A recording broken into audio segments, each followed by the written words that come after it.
Welcome back, everybody. I'm Brad. I'm Steve. And today we have a beer review for you from New Holland Brewing. This is, I forgot the name. Night Tripper. Yep.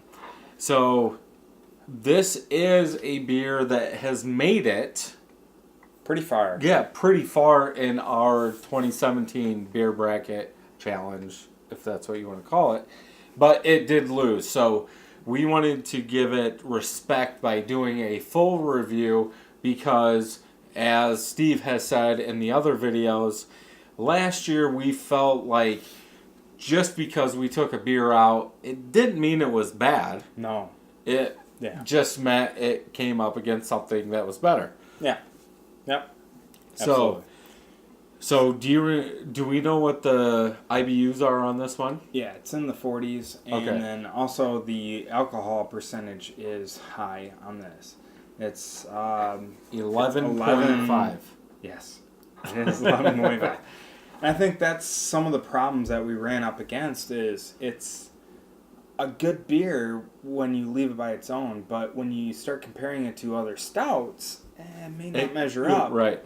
Only because you're not expecting a very high alcohol percentage beer. Right. And if I have to say, I think if you go back and watch the first round that this was in, we had to go to Beer Advocate, and Beer Advocate gives it a 98? Something like that. It's high. It's a good beer. It's just what it went up against after Beer Advocate, we decided that it wasn't as good.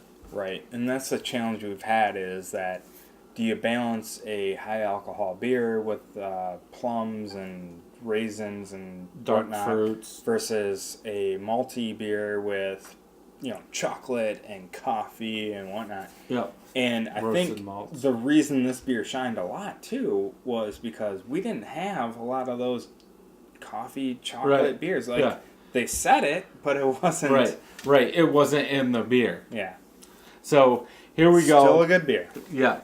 So obviously we do not have a head. This is what we were using for our bracket, and even if we pour the rest, we are not going to get head because it's just simply not enough.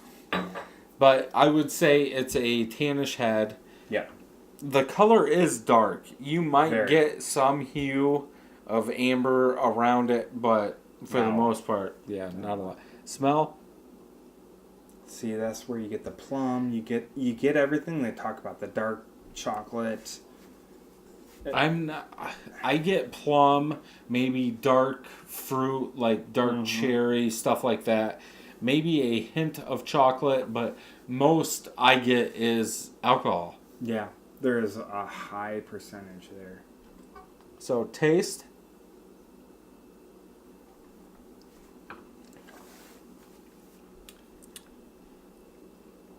The taste, and to me, a stout, oatmeal stout, like I'm pretty sure, imperial stout.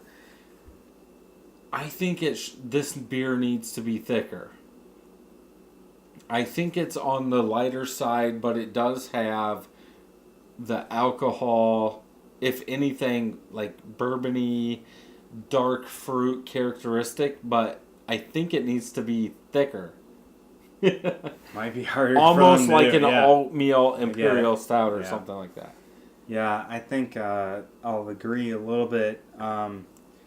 The alcohol notes let you know that, hey, this is a beer not to be I'm a big dog, and but I think at the same time, it's also one worthy of aging. And we've talked about aging quite a bit with this last tournament too. But I think this is one that you need to tuck away and just see what happens. Right.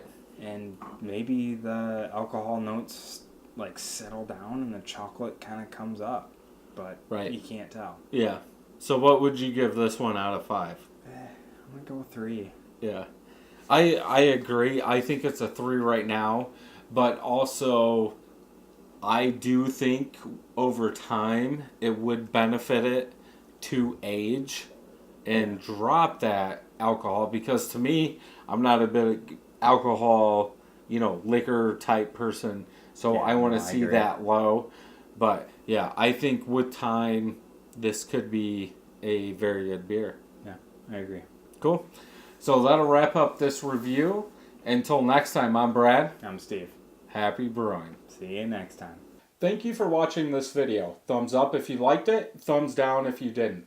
Leave me a comment down below to tell me what you thought about this video. Also, don't forget to subscribe and share, and hit that bell so you know when new videos are coming out. You can check out these videos over here. Also, head over to 31stbrewing.com for everything beer and home brewing related.